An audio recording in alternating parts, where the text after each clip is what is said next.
오늘 우리에게 주시는 하나님의 말씀입니다. 구약성경 느헤미야서 3장, 구약성경 느헤미야서 3장 1절부터 5절까지를 먼저 교독하고 그리고 31절과 32절을 또 한 번 더 같이 읽겠습니다.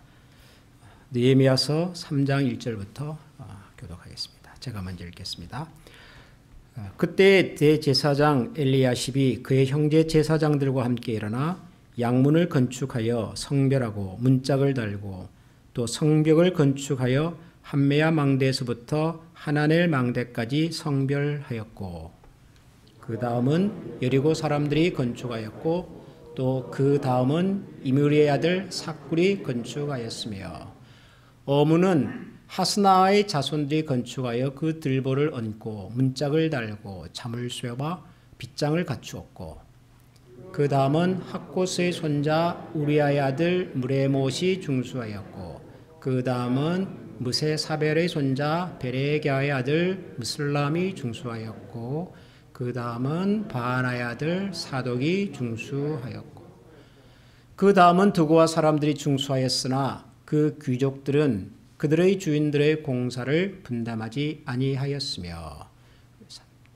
그 다음은 금장색 말기야가 한밑갑 문과 마주대한 부문을 중수하여 느디님 사람과 상인들의 집에서부터 성 모퉁이 성루에 이르러 다 같이 읽겠습니다.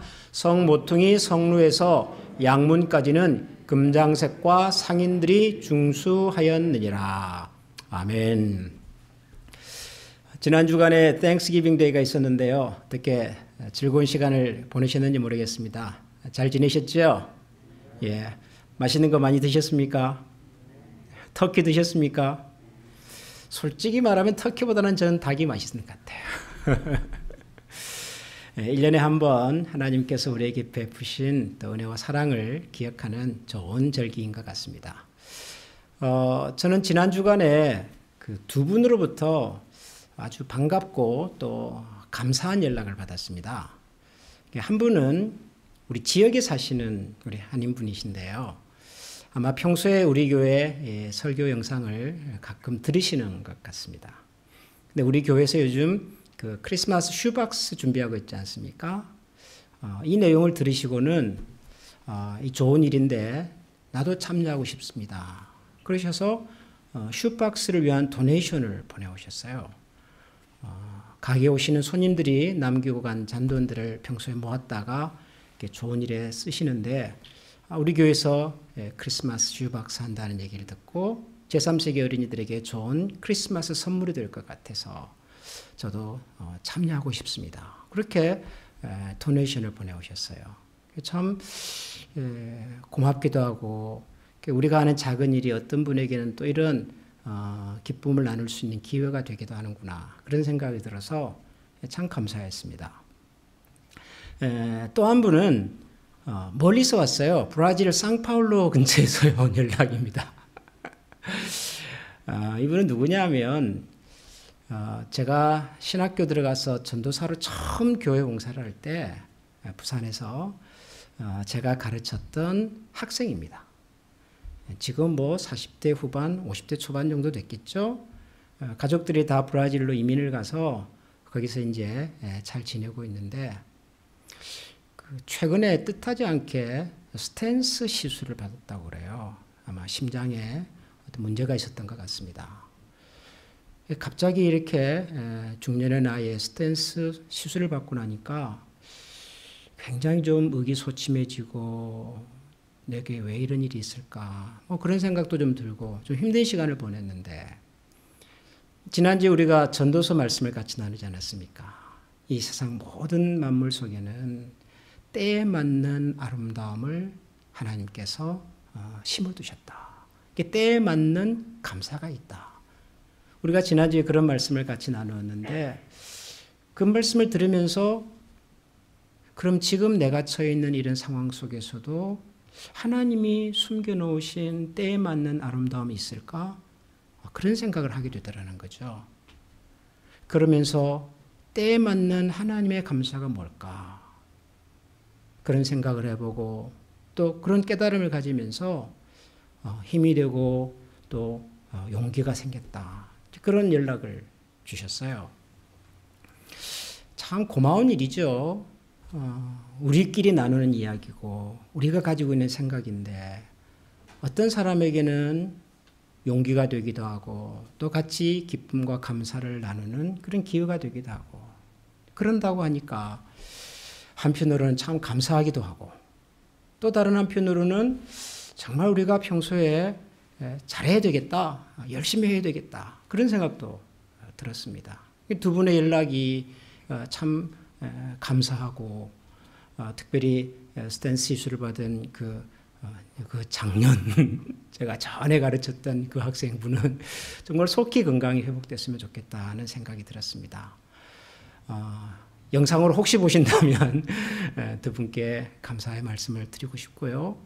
또 우리 한미 가족들도 여전히 하나님께서 베푸신 숨겨놓으신 은혜와 사랑 속에서 감사하고 또 기뻐하고 더 열심히 살아가는 그런 기회가 되면 좋겠습니다. 이제 우리 느헤미야서로 다시 이제 돌아가겠습니다. 오늘은 느헤미야서 3장을 같이 읽었는데요. 느헤미야서 3장은 예루살렘으로 돌아온 유다 백성들이 예루살렘 성벽을 다시 이제 쌓아가는 그 과정에 관한 이야기입니다. 동서남북 사방의 성벽을 돌아온 유다 백성들이 각기 자기가 맡은 소임을 따라서 열심히 성벽을 다시 재건해가는 그런 내용입니다. 1절부터 5절까지 우리가 먼저 읽었던 본문에 보면은 제사장들이 중심이 되어서 북쪽 예루살렘 성의 북쪽 성벽 공사를 담당했다는 내용이 나오고요. 그리고 6절부터 12절까지는 예루살렘의 서쪽 성벽을 또 맡아서 공사하는 사람들. 이 사람들은 주로 보니까 금세공, 장사하는 분들, 예루살렘의 유력한 분들, 아마 재력이 있는 분들이었던 것 같습니다. 이분들이 예루살렘의 서쪽 벽을 맡아서 공사를 한다는 얘기가 나오고요. 13절, 14절, 15절에는 레갑이라고 하는 후손들이 등장을 합니다. 나중에 다시 한번 제가 설명을 드리겠습니다만은 레갑 후손들이 중심이 되어서 예루살렘 성벽의 제일 남쪽 성벽 공사를 진행을 하고 있다. 그 얘기고요. 그리고 이제 16절부터 마지막까지는 예루살렘의 동쪽 성벽 재건에 관한 그런 내용이 등장을 하고 있습니다. 느헤미야서 3장은 예루살렘 성벽, 사방의 성벽이 어떤 사람들을 통해서 재건되어 갔는가 그 과정을 우리에게 소개하고 있는데요. 근데 여러분이 느헤미야서 3장을 쭉 읽어보면 1절부터 32절까지를 시간을 두고 한번 차분히 읽어보시면 유독 이 느헤미야서 3장에 자주 등장하는 표현이 하나 있습니다. 반복해서. 제가 한번 헤아려 봤어요. 이 계속 나오니까요. 똑같은 표현이. 모두 29번이나 등장하더라고요. 29번. 뭔 줄 아십니까? 또 이렇게 센스가 있는 분들은 벌써 답을 아시겠죠? 오늘 설교 제목입니다. 그 다음은. 느헤미야서 3장을 읽어보면 1절부터 32절까지 그 다음은 이런 말이 무려 30번 가까이 등장을 해요. 성경을 읽다가 이제 이런 표현들을 자주 만나면 어떤 반복되는 이야기를 듣게 되면 항상 우리는 이런 생각부터 가져야 합니다. 뭔지는 모르지만 이 성경을 기록하시는 분은 뭔가 우리에게 전달하고 싶은 이야기가 있는가 보다. 물론 많은 사람들이 동원이 되어서 성벽 공사를 했으니까 그 다음은 할 수도 있겠죠. 그러나 그 다음이라고 하는 표현을 쓰지 않아도 괜찮아요. 동쪽 성벽은 이런 사람들이 했고 서쪽은 이런 사람들이 했고 북쪽과 남쪽은 이 사람들이 했다더라. 그렇게 해도 사실은 크게 상관은 없잖아요. 그런데 예루살렘 성벽이 재건되어 가는 과정을 쭉 기록으로 남기던 이분은 유독 매 순서가 끝날 때마다 그 다음은 the next to them, next section 이 표현을 계속 반복해서 하고 있어요. 그 다음은 뭔지는 모르지만 우리에게 뭔가 하고 싶은 얘기가 있는 것은 아닐까 그런 생각을 자연스럽게 하게 되는 본문입니다. 그래서 오늘 이 느헤미야서 3장 예루살렘 성벽이 재건되어가는 이 과정 속에 이 성경을 기록하신 분이 우리에게 전하고 싶었던 또 다른 메시지는 뭘까? 그것을 한번 우리가 같이 생각해 보려고 합니다.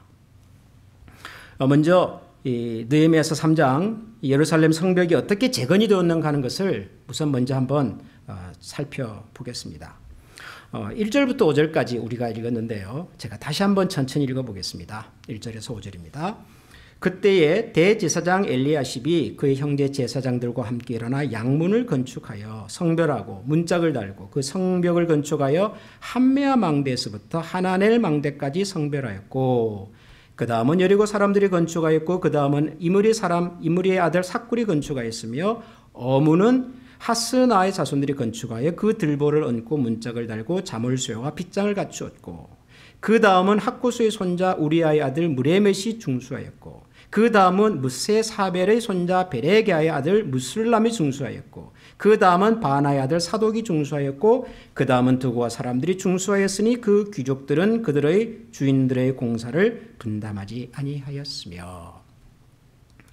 여기 보면 1절에 제사장들이 중심이 되어, 그죠? 대제사장 엘리야십이 그의 형제 제사장들과 함께 일어나 양문을 건축하여 성별했다. 제사장들이 제일 먼저 등장을 합니다. 그럼 제사장들이 등장한 이 성벽이 어디냐? 사실 우리가 이 느헤미야서 3장을 다 읽어봐도 우리가 이 지리적으로 익숙하지가 않기 때문에 이게 어떤 모양으로 됐는지 예루살렘 성벽이 그걸 잘 모르니까 정확한 이해가 좀 어려워요. 뭐 이 사람들이 동쪽 서쪽을 공사를 했다는데 이게 무슨 말인가 그런 생각이 좀 들거든요. 그래서 우선 이 내용을 잘 이해하기 위해서 예루살렘 성벽이 어떻게 생겼는지를 좀 알 필요가 있습니다. 그래서 제가 여러분들에게 그림 몇 장을 좀 보여드리려고 그래요. 예루살렘에 관한, 예루살렘 성벽에 관한 그림입니다. 첫 번째 지도를 한번 보면은요. 여러분 이게 지금 이스라엘의 지도거든요. 저기 짙은 노란색이 이스라엘 땅입니다. 지금 현재 이스라엘 땅입니다. 그 좌우에 있는 옅은 노란색은 이스라엘을 둘러싸고 있는 나라들입니다. 남쪽에는 이집트가 있겠죠. 오른쪽으로는 요르단 뭐 그런 나라들이 있겠죠. 지중해가 있고요. 그런데 그 가운데 이 이스라엘 땅 안에 또 좀 짙은 연두색으로 표현된 지역이 있죠. 여러분 여기가 어딘지 아십니까? 여기가 팔레스타인입니다. 팔레스타인. 그리고 그 팔레스타인 안에 빨간색 도시가 두 개가 있을 겁니다. 보이십니까? 예, 위에 있는 도시가 예루살렘, 앞쪽이 베들레헴입니다. 이 지도만 보면 예루살렘은 어디에 있을까요? 우리가 흔히 예루살렘은 이스라엘에 있다고 생각을 합니다. 그런데 예루살렘은 팔레스타인에 있습니다. 왜 예루살렘이 그렇게 막 전쟁이 막 자주 일어나고 군인들이 무장하고 다니는지 이해가 되시죠? 이스라엘 사람들이 살고는 있는데 지리적으로 팔레스타인 안에 있습니다.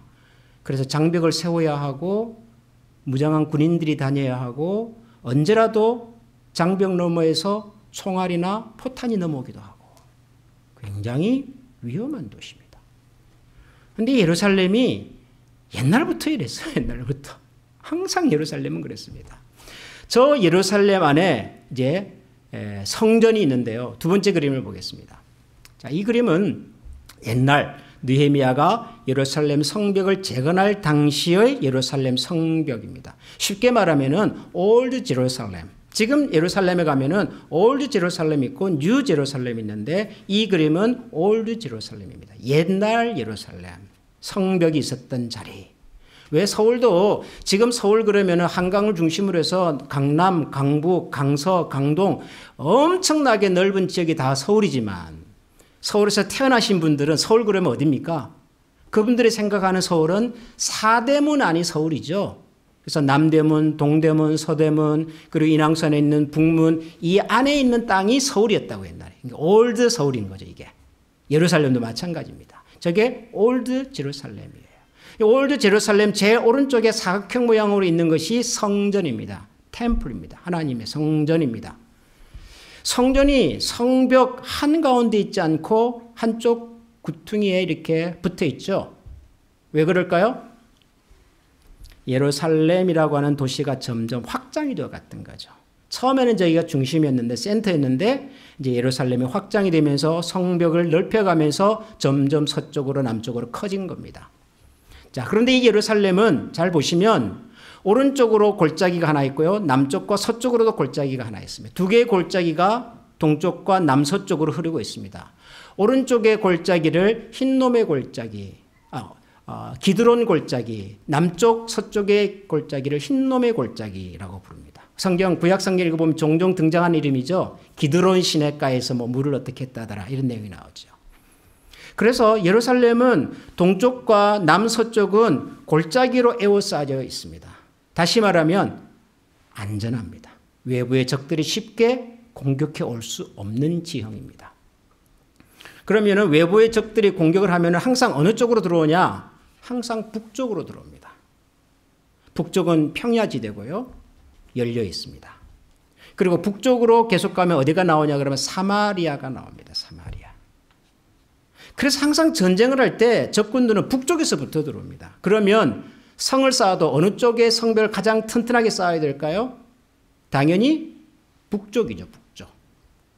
그래서 세 번째 그림을 보시면 이제 이 세 번째 그림은 예루살렘 성벽을 조금 더 단순하게 도표로 만든 것인데요. 여러분 눈에는 아마 잘 보이지는 않겠지만 제일 북쪽에 보면은 양문, 어문, 양문은 양이 들락날락했다 그래서 양문이고요. 어문은 생선이나 이런 생활에 필요한 것들이 주로 들락날락했던 문이라 그래서 어문이라 그러는데 북쪽에 보면은 망대가 두 개가 있어요. 망대가. 오늘 우리가 읽은 성경에도 나옵니다. 한메아 망대, 하나넬 망대. 망대는 뭐죠? 워치타워죠.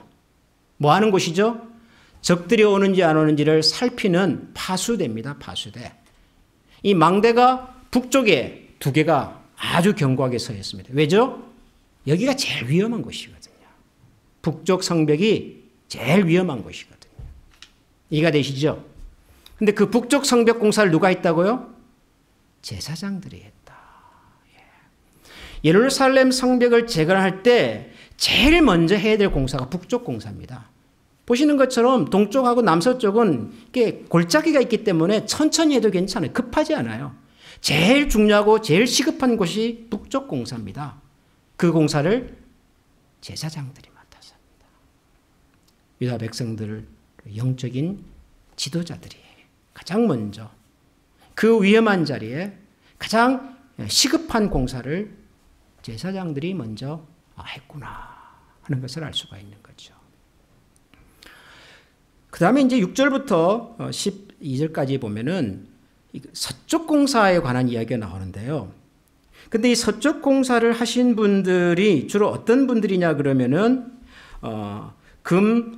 금장색.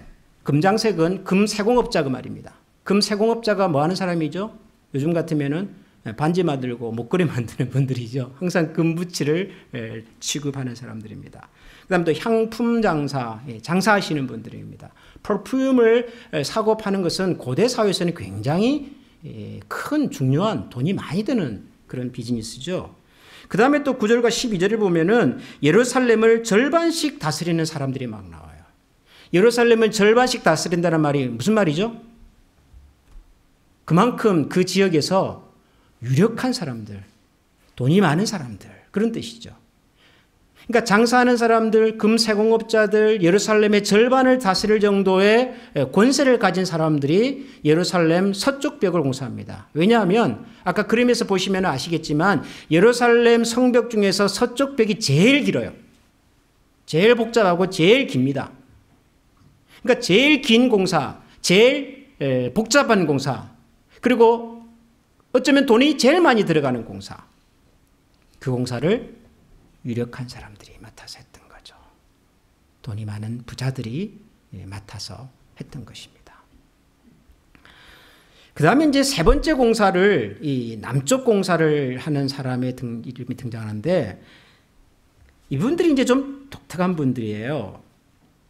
13절부터 15절에 보면은 여기에 레갑의 아들 말기야라는 사람이 등장하는 레갑의 아들 말기야. 여러분 레갑이라고 하는 단어를 여러분 좀 기억해 두시면 좋겠습니다. 레갑. 왜냐하면 성경을 읽어보면 우리가 아주 익숙한 가문들이 있어요. 대표적으로 이스라엘 12지파, 그죠? 에브라임, 므낫세, 베냐민, 12지파 이름들을 우리가 아주 익숙하게 기억을 하고 있죠. 그 다음에 아론의 후손, 그러면 그 정도는 우리가 또 이해할 수 있습니다. 그 외에는 사람의 가문 이름이 구체적으로 등장하는 예가 별로 없습니다. 12지파, 그다음에 제사장 가문인 아론 지파 정도나. 그런데도 불구하고 이 레갑이라고 하는 이름이 종종 등장을 합니다. 성경에서 레갑. 이 레갑이라고 하는 사람들이 제일 먼저 등장하는 곳은 구약 성경 예레미야서인데요. 예레미야서 35장에 보면 이런 내용이 나와요. 그들이 이르되 우리는 포도주를 마시지 아니하겠노라. 레갑의 아들 우리 선조 요나답이 우리에게 명령하여 이르기를 너희와 너희 자손은 영원히 포도주를 마시지 말며 너희가 집도 짓지 말며 파종도 하지 말며 포도원을 소유하지도 말고 너희는 평생 동안 장막에 살아라. 그리하면 너희가 머물러 사는 땅에서 너희 생명이 길리라 하였느니라. 레갑 자손들에 대한 이 예레미야를 통해서 하나님 주신 이야기 가운데 등장하는 내용인데요. 이 레갑 자손들은 자기 조상 요나답이라고 하는 분이 후손들에게 이런 유언을 남겼다는 거예요. 무슨 유언이죠? 너희는 집도 짓지 말고 파종도 하지 말고 포도원도 소지하지 말고 평생 동안 장막에 살아라. 평생 동안 장막에 살았다는 말이 뭐죠? 떠돌아다니면서 집을 짓지 않고 땅도 소유하지 않고 포도주도 소유하지 않으면서 돌아다니면서 살았다는 얘기죠. 그래서 이 레갑의 후손들이 주로 무슨 일을 하고 살았냐 그러면 목축업을 했습니다. 목축업. 이스라엘에서 목축업을 담당한 사람들이 대부분 레갑의 후손들입니다. 우리 신약성경에 보면 예수님께서 태어나실 때 가장 먼저 예수님의 탄생의 소식을 들었던 사람들 중에 누가 있었죠? 들판에서 양을 치던 목자들이 있었죠. 목자들. 성경학자들은 이 목자들이 바로 레갑의 후손들이라고 생각을 합니다. 왜냐하면 여러분 우리는 예수님께서 선한 목자 그러니까 이 목동, 목축업, 목자가 굉장히 좋은 이미지로 우리에게 남아 있습니다만은 실제로 이스라엘의 역사 속에서 목축업은 목자는 그건 천한 일이었습니다. 그 사회의 주력 산업이 아니었습니다. 여러분 이스라엘의 주력 산업은요 농사입니다. 농사. 이스라엘 민족이 가나안에 들어갈 때 가나안의 7 족속들이 섬겼던 신들이 있죠. 누구죠? 대표적인 신이 바알, 또 아세라 이런 신들이죠. 바알과 아세라는 다 농사 짓는 데 도움을 주는 신들입니다. 농사 짓는. 가나안은 기본적으로 농사가 주력한 사업이라고요. 그 동네에서 목축업은 주력 산업이 아닙니다. 사람들의 시선과 관심이 별로 안 가는 직업입니다. 요즘 말로 3D 업종 같은 일이라고요. 그래서 누가 했냐 그러면은 주로 비천한 사람들이, 힘이 없는 사람들이, 이런 사람들이 주로 목자가 되고 목축업을 했습니다. 여러분 사무엘하에 보면은 사무엘 선지자가 이새의 집을 방문하잖아요. 하나님께서 사울 왕 아무리 봐도 이스라엘의 지도자로서 너무 부족하다. 새로운 왕을 세워야 되겠다. 그래서 사무엘을 이새라는 사람이 집에 보냅니다. 그래서 이새의 여러 아들들을 만나서 소위 면접을 하죠. 큰 아들부터 쭉쭉 사무엘이 이렇게 대화를 해보는데 없어요. 그 안에. 그래서 묻죠. 이새에게 이 아들이 다 전부입니까? 그러니까 아닙니다. 막내가 있습니다. 그래요. 어디 갔습니까? 어디 갔어요? 그 막내가? 양치로 갔어요. 그 아들이 누구죠? 다윗이죠. 가장 막내, 부모님의 관점에서 볼 때 가장 집안에 힘도 안 되고 돈도 안 되고 별로 기대할 수 없는 아들을 양치는 일을 시키는 겁니다. 그러니까 목자는 그런 사람들이 했어요. 레갑의 후손들이 목자들이죠, 주로. 그런데 나중에 남북 이스라엘이 바벨론에게 나라를 빼앗기고 많은 사람들이 포로로 잡혀가잖아요. 포로로 잡혀갈 때 어떤 사람들이 주로 잡혀갔냐 그러면 주로 왕족이 잡혀갑니다. 우리 에스라서 읽을 때 제일 처음에 등장했던 포로 귀환의 첫 번째 지도자 이름이 누군지 기억하세요? 넉자. 스룹바벨. 그렇죠. 스룹바벨. 스룹바벨이 왕족입니다. 그 다음 귀족들이 잡혀가요. 다니엘 같은 사람 귀족 출신이에요. 그 다음에 제사장, 종교 지도자들. 그러니까 쉽게 말하면 남겨놨다가는 나중에 혹시라도 이 친구들이 무슨 반란이라도 일으키지 않을까. 그럴 수 있는 사람들을 다 데려가 버려요. 그런데 다 데려갈 수가 없어서 일부는 남겨놨죠. 어떤 사람을 남겨뒀을까요?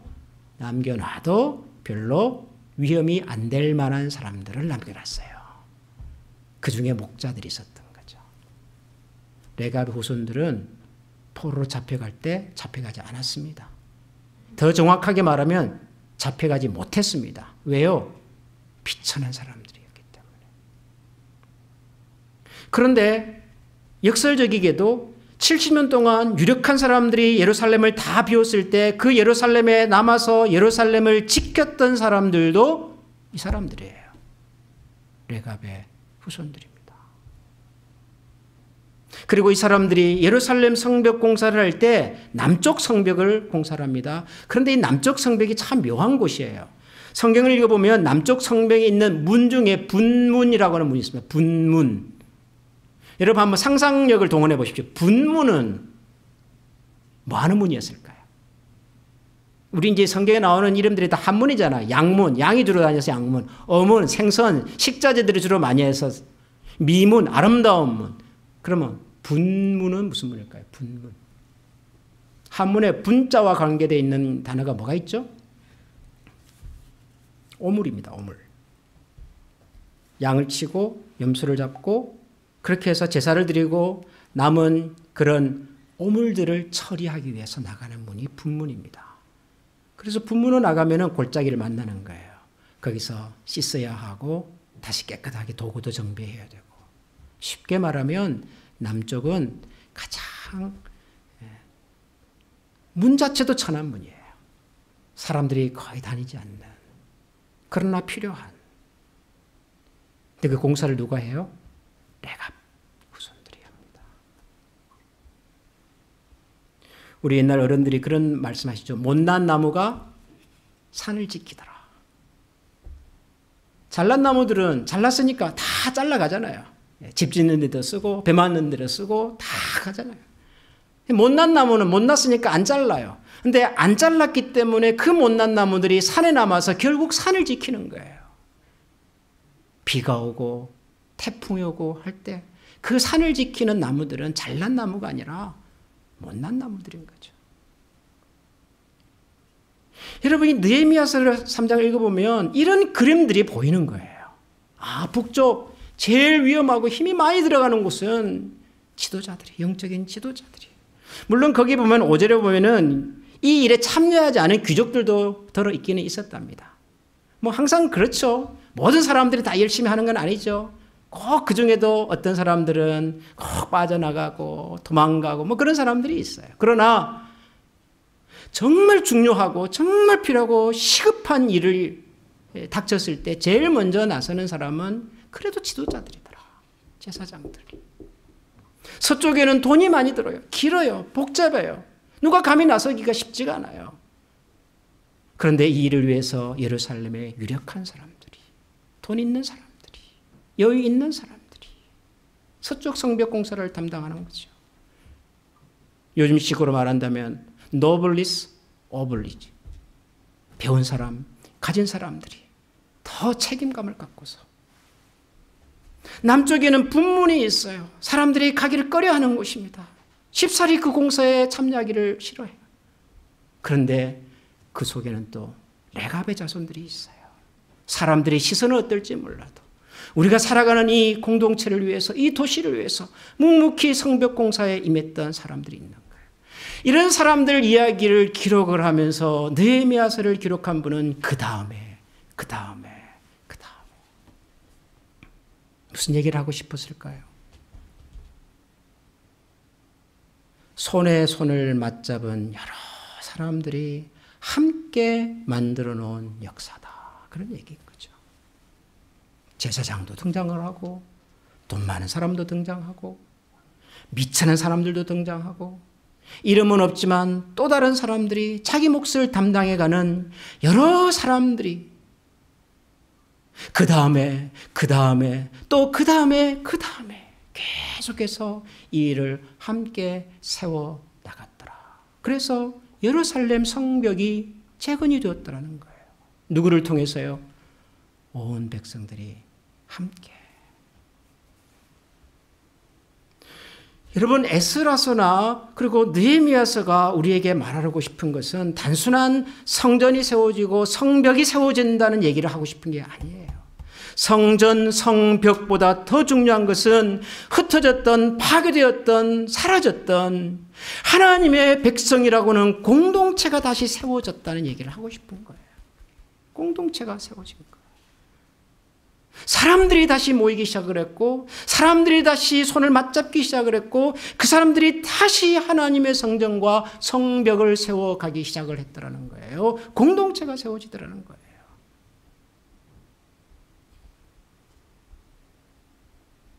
여러분, 이 공동체라고 하는 것은 참 묘한 단어 같아요, 저는. 공동체라고 하는 것은 여러분 같이 산다고 만들어지는 것이 아니죠. 여러분, 공산주의나 사회주의 국가에서 사람들이 집단으로 거주를 합니다.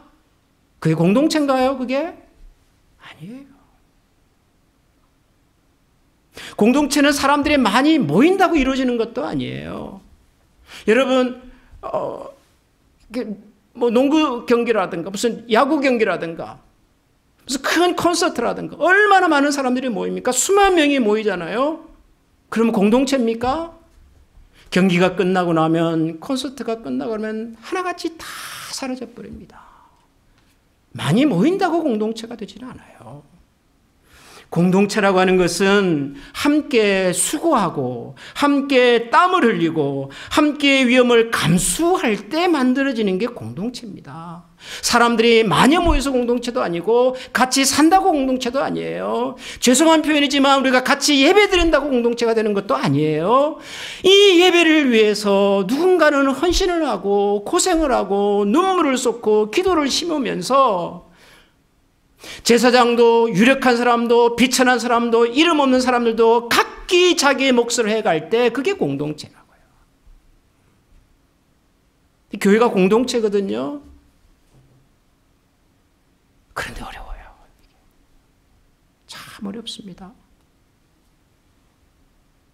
회사는, 기업은 비전이 있는, 추진력이 있는 CEO, 무슨 임원급 몇 사람들이 중심이 되면은 멋지게 회사를 경영해냅니다.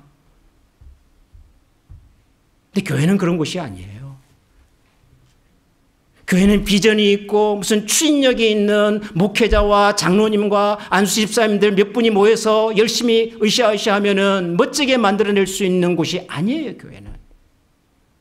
죄송하지만 교회는 제사장도 필요하고요. 유력한 사람도 필요하고요. 레갑 자손들처럼 사람들이 평소에 별로 관심을 기울이지 않지만 그러나 정작 교회가 어떤 일을 만났을 때 가장 낮은 곳에서 가장 험악한 일을 해내는 사람들도 필요해요. 이런 사람들이 그 다음에 함께 모여서 만들어져 가는 것이 교회더라고요. 교회는 절대로 효율적인 곳이 아닙니다. 교회는 절대로 성장을 위해서 살아가는 곳이 아니에요. 굉장히 비효율적이고요. 굉장히 늦고 굉장히 답답해요. 그런데 공동체가 원래 그래요. 그 다음은 함께 가야 되니까.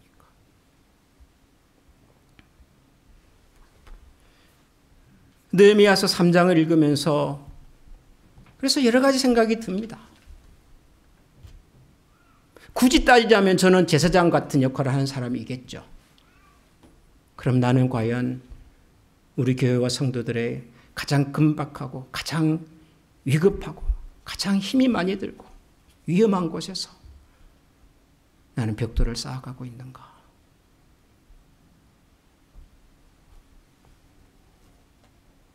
그런 반성을 안 할 수가 없어요.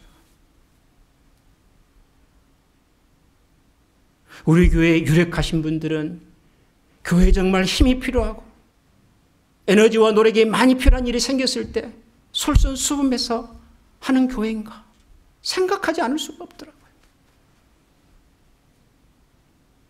평소에는 우리 눈에 잘 보이지도 않고 늘 좀 약해 보이고 늘 좀 신앙이 좀 불안불안해 보이는 그런 사람들. 그런데 그런 사람들조차도 그분들이 담당해야 될 몫이 있다는 것을 알고 그분의 자리와 그분의 기회를 우리가 존중하고 함께 손을 맞잡아 가는가. 이런 여러 가지 생각들을 하게 돼요. 느헤미야 3장을 보면서. 우리 한미교회라고 하는 성벽은 동서남북이 새지 않고 여러분 잘 세워져 가고 있는 것 같습니까? 여러분 보시기에. 혹시 북쪽 성벽이 지금 불안불안해서 위태위태해서 곧 넘어갈 것 같지는 않습니까? 우리 서쪽 성벽은 안전합니까? 교회가 이런 상태로 앞으로 2년, 3년 계속 잘 하나님의 나라를 세워가는 일에 잘 쓰임받을 수 있을 것 같습니까? 그런 몫을 감당하고자 하는 그런 헌신된 성도들이 우리 가운데 여러분 있는 것 같습니까?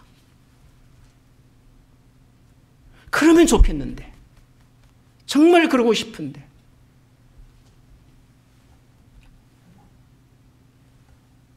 쉽지 않다는 생각을 또 한 번 하게 돼요. 느헤미야서 3장을 보면서.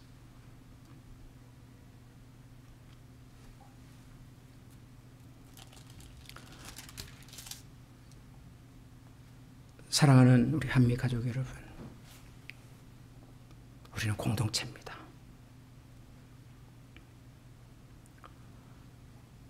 더 헌신하고 더 노력하고 더 기도하는 사람들이 물론 있겠으나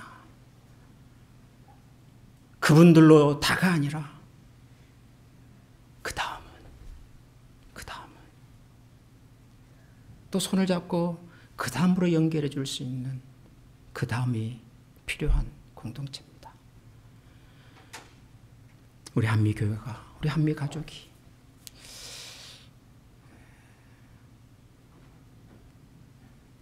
연약해져 있는 우리 안에 신앙의 공동체성을 다시 찾아가고 회복해가고 그리고 그 일을 위해서 같이 고통과 위험과 헌신과 그리고 눈물을 나눌 수 있는 그런 하나님의 교회로 다시 세워질 수 있기를 주님의 앞에서 같이 기도하고 또 우리 자신들을 돌아보고 하나님의 도우심을 구하는 그런 시간이 될 수 있기를 소원합니다. 우리 같이 한번 이 시간 기도하겠습니다.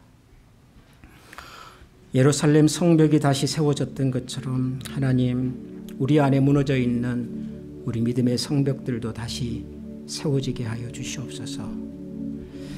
70년 동안 돌보지 못했고 떠났던 자리에서 이방인들이 득세하고 많은 사람들이 좌절과 상실감 가운데 사로잡혀 있었으나 돌아온 유다 백성들을 통하여 성전이 세워지고 성벽이 다시 세워지고 이제 그 안에서 함께 살아야 할 사람들이 모여지고 있습니다. 하나님, 우리 안에도 무너졌던 성벽들이 세워져서 흩어져 있던 성도들의 생각과 마음이 다시 이곳으로 모이고 이곳에 계신 하나님으로 말미암아 같이 기뻐하고 즐거워하고 제사장은 제사장의 일을, 유력한 자들은 유력한 자로서의, 그리고 연약한 성도들은 연약한 자의 몫을 담당해서 하나님, 우리 한미교회가 한미 공동체로 견고하게 세워져 가게 하여 주옵소서.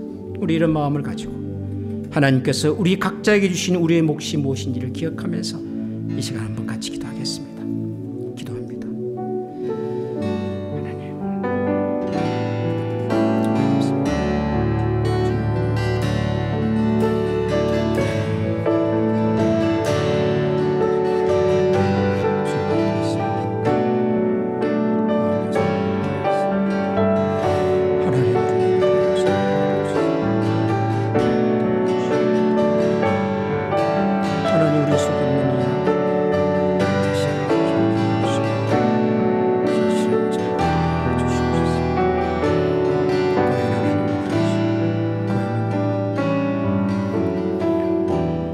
우리 시간에 다 같이 말씀을 기억하면서 찬양하겠습니다.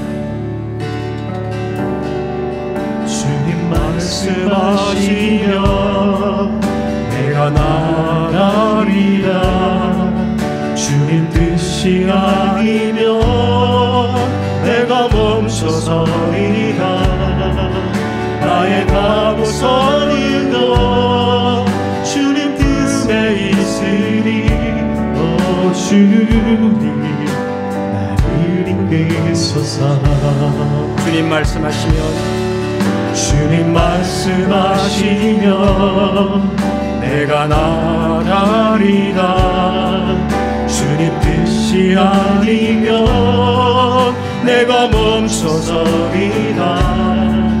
나의 가고서는 너 주님 뜻에 있으리. 주님 나를 이끄소서. 뜻하신 그곳에 나 있기 원합니다. 이끄시는 대로 순종하며 살리. 연약한 내 영혼 통하여 일하소서. 주님 나라와 그 뜻을 위하여 뜻하신 그곳에 나 있기 원합니다. 이끄시는 대로 순종하며 살리니. 연약한 내 영혼 통하여 일하소서. 주님 나라와 그 뜻을 위하여 주님 나를 이끄소서.